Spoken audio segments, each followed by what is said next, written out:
नरेश मीणा थप्पड़ कांड मामले में चर्चा है जो देखने को मिल रही है, क्योंकि नरेश मीणा जब उन्हें कोर्ट में पेश करने लाया गया और जब बाहर आ रहे थे उन्होंने कहा कि सिस्टम भ्रष्ट है, जो न्यायपालिका पर जो पट्टी है वह खोल दी गई है और ऐसे में जाति देखकर वह न्याय है वह किया जा रहा है। उन्होंने सरकार पर भी सवाल उठाए। उनके जो समर्थक थे उन्होंने कहा कि मुख्यमंत्री से उनका परिवार मिला, उन्होंने आश्वासन दिया, लेकिन अभी भी न्याय उन्हें नहीं मिला है। वैसा कोई बड़ा गुनाह है जो उन्होंने नहीं किया है। हमारे साथ बातचीत करने के लिए वरिष्ठ पत्रकार मुनीश अरोड़ा सर हैं, जिनसे हम बात करेंगे। सर, नरेश मीणा प्रकरण, देवली उनियारा जो है समरावता में थप्पड़ कांड हुआ, उसके बाद जो प्रकरण है अभी भी चर्चाओं में चल रहा है। नरेश मीणा को जमानत अभी नहीं मिली और उन्होंने अब सवाल हैं जो खड़े कर दिए हैं। बिल्कुल सही कह रहे हो। नरेश मीणा ने जो अपनी व्यथा कल व्यक्त की है कोर्ट से निकलने के बाद के जिस तरह की न्यायपालिका से उनको उम्मीद थी, वो न्यायपालिका उनकी उम्मीद को पूरा नहीं कर रही है। उनको उम्मीद थी कि शायद उनको ज़मानत मिल जाएगी, क्योंकि उनका जो कांड है वो इस लेवल का नहीं है कि जिसमें ज़मानत ना हो, मगर क्योंकि राजनीतिक दबाव की उन्होंने बात की है। एक बात तो मैं बहुत स्पष्ट बता दूं कि आम आदमी जो न्यायपालिका से उम्मीद कर रहा है, वो उम्मीद न्यायपालिका क्यों पूरा नहीं कर पा रही, ये तो न्याय व्यवस्था के जो कर्ता धर्ता हैं वही अच्छे से बता सकते हैं कि आखिर क्या कारण है कि वो इतनी जस्टिस डिनाइड इसकी बात होती है। अपन ये मानते हैं कि अगर न्याय समय पर नहीं हुआ तो वो न्याय नहीं कहलाती है। हमने कई बार ये बात कही है कि कई लोग ऐसे हैं जो जेलों में अभी भी पड़े हुए हैं, जो न्याय की आशा में हैं, मगर उनको न्याय नहीं मिल रहा। तो जो न्याय देरी से मिलता है या जो आदमी बाद में बेगुनाह साबित होता है, तो जो समय उसका इस तरह से जेलों में करता है या वो लंबे समय तक प्रताड़ित होता रहता है, तो उससे उसके मन में न्याय व्यवस्था के प्रति प्रश्न चिन्ह खड़ा होना कोई बहुत बड़ी बात नहीं है। हर आदमी यही कहता है कि सब न्याय व्यवस्था को त्वरित और बिल्कुल दबाव रहित न्याय करना चाहिए, मगर क्यों हालात ऐसे पैदा हो रहे हैं न्याय व्यवस्था में, ये तो न्याय के जो न्यायाधीश लोग हैं या जो न्याय व्यवस्था को करने वाले लोग हैं वो ही बता सकते हैं कि ऐसे क्या कारण रहे। मगर एक आम आदमी का कुंठित होना इस बात से मना नहीं किया जा सकता, क्योंकि कोई भी आदमी जेल में रहना नहीं चाहता है। वो चाहता है कि जो भी तथ्य हैं उसके आधार पर जल्द से जल्द न्याय हो। जल्द से जल्द न्याय की पाने की आशा सबको रहती है। 12-12, 15-15 साल कहना है कि सरकार कहीं ऐसा दबाव बना रही है, सिस्टम ही पूरा भ्रष्ट है। सरकार दबाव बना रही है या नहीं बना रही, ये तो एक अलग मुद्दा हो सकता है। उसके भी अलग तथ्य वो लाते सामने थे कि किस तरह का दबाव बना रही है। अगर दबाव है तो उसको उनका खुलासा करना चाहिए कि दबाव है उनके किसी तरह का राजनेताओं का। हालांकि ये बात भी सही है कि पहले वो कांग्रेस में थे, बाद में निर्भीक नेता के रूप में वो निर्दलीय लड़े और चुनाव जीते। इस बात से मना नहीं किया जा सकता, मगर क्या हालात थे जिसकी वजह से उनको ये कार्रवाई करनी पड़ी, किस तरह से कार्यपालिका कार्य कर रही है। कार्यपालिका भी बहुत दुखी कर रही है आदमी को। आम आदमी उससे दुखी है। कोई आदमी चलते रास्ते तो किसी पे अटैक करता नहीं है, न करना चाहता है, मगर कोई ऐसी परिस्थिति होगी जिसकी वजह से ये न्याय को उन्होंने हाथ में लिया।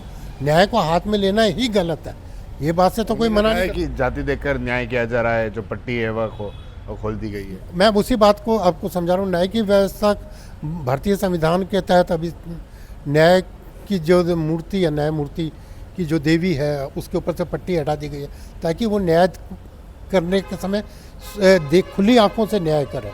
और सिर्फ जाति के आधार पर न्याय नहीं हो रहा उनके साथ।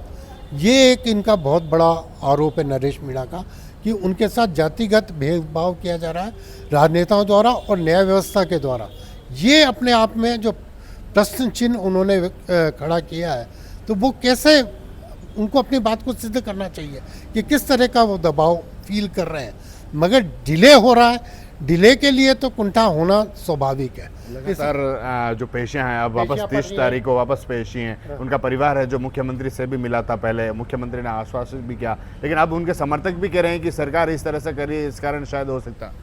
एक चीज़ मैं बता दूं, मुख्यमंत्री से मिलना और न्याय मिलना में फ़र्क है।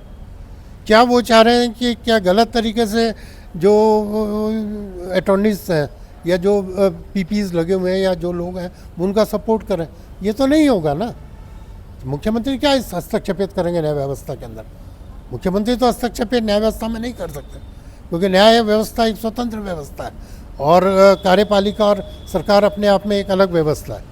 सचिन पायलट के समर्थक का माने जाते हैं नरेश मीणा, लेकिन अभी जिस तरह की जो घटना हुई, जब उपचुनाव हुए, चुनाव मैदान में आए, लेकिन उन्होंने उस समय भी कहा कि मैं सचिन पायलट का समर्थक हूं, फिर भी कहीं न कहीं लगता है कि कांग्रेस इस मामले में, कांग्रेस को भी इसमें बचाने आना चाहिए था।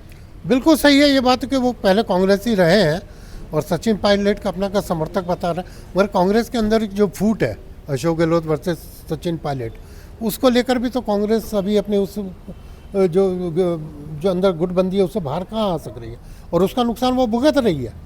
कांग्रेस भी सचिन पायलट और अशोक गहलोत की जो अंतर्द्वंद चल रहे हैं उससे अभी उभर कहाँ पाई है, और उसका बहुत बड़ा खामियाजा सरकार की बली हो गई।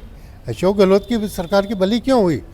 क्यों इतने अच्छे अशोक गहलोत की योजनाएं आने के बाद उनकी सरकार चली गई? क्योंकि उनमें फूट थी, और फूट की वजह से सरकार गई, इससे मना नहीं किया जाता, और भाजपा सत्ता में आई, इससे भी मना नहीं किया जाता। मगर जो उनके प्रश्न हैं वो मूल प्रश्न ये है कि कार्यपालिका और न्यायपालिका से जिस तरह से न्याय होना चाहिए था वो न्याय नहीं हो रहा, और न्याय नहीं हो रहा उसके लेकर जो एक आम आदमी की कुंठा है और जो एक नरेश मीणा की कुंठा है वो खराब कुंठा नहीं है या बायस्ड कुंठा नहीं है। हर आदमी यही सोच रहा है न्याय व्यवस्था में जो भी जाता है तो पहले तो या तो गम खाता है। एक चीज़ मैं आपको राजेश जी और बता दूं, पुलिस के अंदर व्यवस्था है कि एफआईआर दर्ज होती है, ठीक है।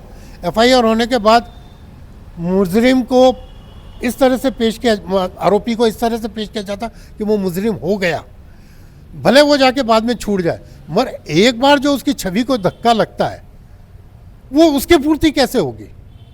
आज जिस तरह से एफआईआर होने के बाद आप देखते होंगे फोटो छपते हैं, पुलिस वाले एकदम से ऐसे बन के खड़े हो जाते हैं पीछे जैसे बहुत बड़ा तीर मार लिया, और उसके बाद में वो क्या होता है, बाद में एफआईआर हो जाती है या बाद में न्यायालय में जाके वो प्रकरण उड़ जाता है। तो जो ये व्यवस्थाएं हैं इस पर प्रश्न चिन्ह नरेश मीणा का लगना कोई बड़ी बात नहीं है, और न्याय व्यवस्था में अंदर क्या सुधार हो इस पर न्यायाधीशों को आत्ममंथन करना होगा, या जो व्यवस्था है उनके लोगों को मंथन करना चाहिए कि त्वरित न्याय की हम बात करते हैं, त्वरित न्याय कैसे मिले इसकी बात करते हैं, मगर न्याय न मिलने से जो कुंठाएँ होती मिलती हैं वो नरेश मीणा ने व्यक्त किए, उसमें कोई बुराई नहीं है। ठीक है सर, बहुत धन्यवाद। तो ये थे वरिष्ठ पत्रकार डॉक्टर मुनीश अरोड़ा जी, जिनसे हमने बात की, क्योंकि चर्चा राजस्थान में ज़ोरों पर नरेश मीणा की देखने को मिल रही है। पहले जो पेशी हैं वह देखने को मिल रही है, अब 30 तारीख को फिर से उस मामले पर सुनवाई है वह होनी है। TV9 के लिए राजेश डांगी।